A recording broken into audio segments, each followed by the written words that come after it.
Salam sejahtera Malaysia, selamat pagi tuan-tuan dan puan-puan yang dihormati sekalian.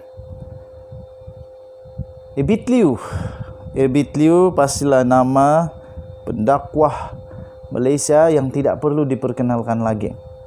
Daripada kontroversi yang baik sehingga kontroversi yang kurang baik, dia sangat-sangat terkenal. Seluruh Malaysia tidak ada yang tidak kenal dia ini ya. Dia adalah pendakwa yang saya rasa antara paling terkenal di Malaysia. Kerana apa? Suka membantu orang. Okey, kali ini saya akan fokus kepada suka membantu orang. Ini pasti akan mengejutkan ramai orang, terutama kepada peminat-peminat Ebit Liu. Ada satu ini daripada Suara Merdeka. Saya baca pun sedih jugalah. Siap ada gambar lagi. Siap ada gambar seorang penghantar makanan ataupun seorang runner food panda. Nama dia Amy. Lihat Amy menangis ramai mata habuk masuk habuk. Lihat Amy menangis ramai mata masuk habuk. 11 jam yang lalu diterbitkan. Ketika orang politik sibuk berkempen, Ustaz Ebit Liu terus membantu masyarakat. Ini memang baguslah. Yang ini bagus. Semua orang sibuk berkempen, Ebit Liu tetap membuat kerja kemasyarakatan dia.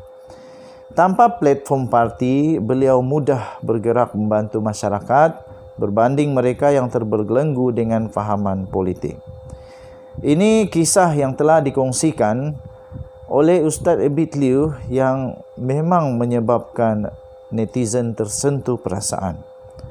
Beliau telah menghadiahkan motor Y15. Y15 150 tu.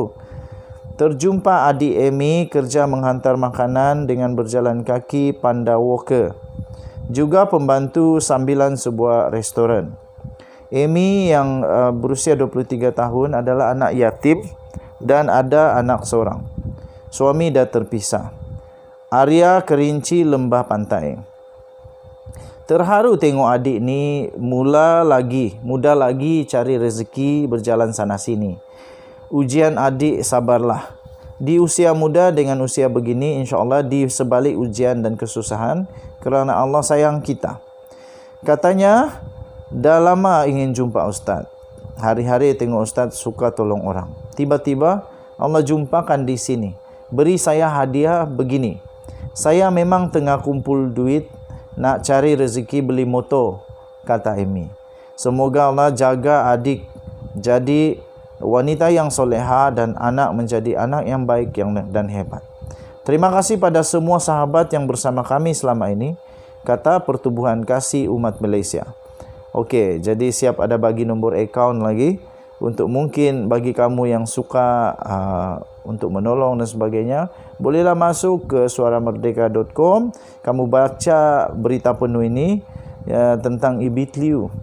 Lihat Amy menangis ramai mata habuk masuk habuk. Okey, so Ustaz Ebit Liu teruskan pekerjaan yang mulia ini. Memang betul lah, tidak perlu ada parti politik untuk mau tolong orang. Kalau mau tolong orang, tidak perlu ada parti politik. Boleh jalan, lebih baik, lebih mudah, lebih bebas. Tidak perlu ada undang-undang parti inilah, itulah. Tak boleh inilah, tak boleh itulah. Kalau nak tolong orang, tolong gitu sajalah. Tanpa syarat. Unconditional. Pergilah bantu orang tanpa syarat. Okay, so denyut nadi. Suara Rakyat terus bergema di channel ini. Jangan lupa kamu tekan butang subscribe, like dan share. Kita jumpa lagi. Bye-bye. Salam sejahtera Malaysia. Denyut nadi Suara Rakyat bergema di channel ini. Tuan-tuan dan puan-puan yang dihormati sekalian, buat pertama kalinya Tengku Zafrul bertanding sebagai ahli parlimen. Wow, ini hebat ini hebat. Menteri Kewangan Malaysia itu muncul buat pertama kali secara apa hebat ke tidak hebat, kamu komenlah. Dan baru-baru ini beliau dalam kempennya mengejutkan Tajudin pula.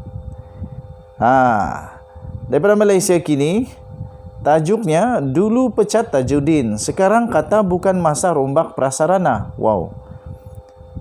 Selepas kemalangan terburuk LRT pada tahun lepas, Menteri Kewangan negara Malaysia iaitu Tengku Zafrul Abdul Aziz memecat Tajuddin Abdul Rahman sebagai pengerusi prasarana. Betulkah Tengku Zafrul yang pecat dia ni? Ini selepas pemimpin UMNO berkenaan dihujani kritikan kerana tidak sensitif ketika mengendalikan sidang akbar mengenai tragedi itu.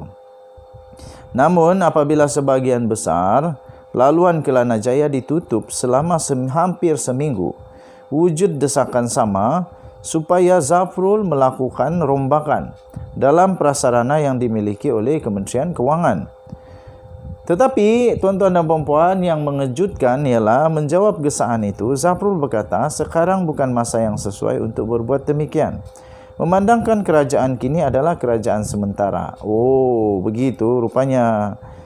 Jadi tidak kena time lah. Jadi dulu Tajuddin itu ngam time. Wrong time, wrong place, wrong apa lagi ya? Wrong. Tapi sekarang pun tidak ngam juga. Kita kerajaan sementara sekarang, kata Tengku Zafrul. Buat masa yang sesuai, bukan masa yang sesuai untuk melakukannya, katanya. Dia berkata demikian kepada pemberita selepas majlis kempen di Bestari Jaya hari ini. Zafrul ialah calon BN bagi kerusi Kuala Selangor. Okey, jadi kamu rasa Tengku Zafrul akan menangkah ataupun buat pertama kalinya dia menjadi ahli politik yang bertanding pilihan raya? Bukan menang, kalah pula. Aduh, penampilan sulung kalah. Kesian kalau kalah lah. Apa pendapat kamu? Dia menang atau tidak di Kuala Selangor? Masalah dengan sistem kawalan api kereta api automatik atau ATC laluan Kelana Jaya yang menyebabkan tren hilang dari monitor rapid rail menyebabkan penutupan perkhidmatan dari Kelana Jaya ke Ampang Pang. Gangguan besar-besaran itu telah mendorong ahli politik menyeru pertanggungjawaban kepimpinan prasarana. Perkhidmatan rel yang sepatutnya digantung selama seminggu akan disambung semula esok dengan prasarana menawarkan perjalanan percuma selama seminggu dan lanjutan untuk penumpang yang menggunakan pas pengangkutan awam My50. Okey. So, Tengku Zafrul dia akan lawan di Kuala Selangor. Bolehkah dia menang? Dan adakah dia akan menjadi Menteri Kewangan sekali lagi? Kalau saya tidak silap dulu, pernah sekali itu orang betul-betul kritik juga Tengku Zafrul. Kena kritik juga. Tapi biasalah kan. Manusia memang suka kritik saja. Okey. So, Tajuddin sekarang ini memang kesian. Okey, apa boleh buatlah. Itulah yang terjadi. So, kamu rasa? Sila tinggalkan komen. Kamu rasa betulkah Tengku Zafrul akan menang di Kuala Selangor ataupun dia akan kalah? Kita jumpa lagi. Bye-bye.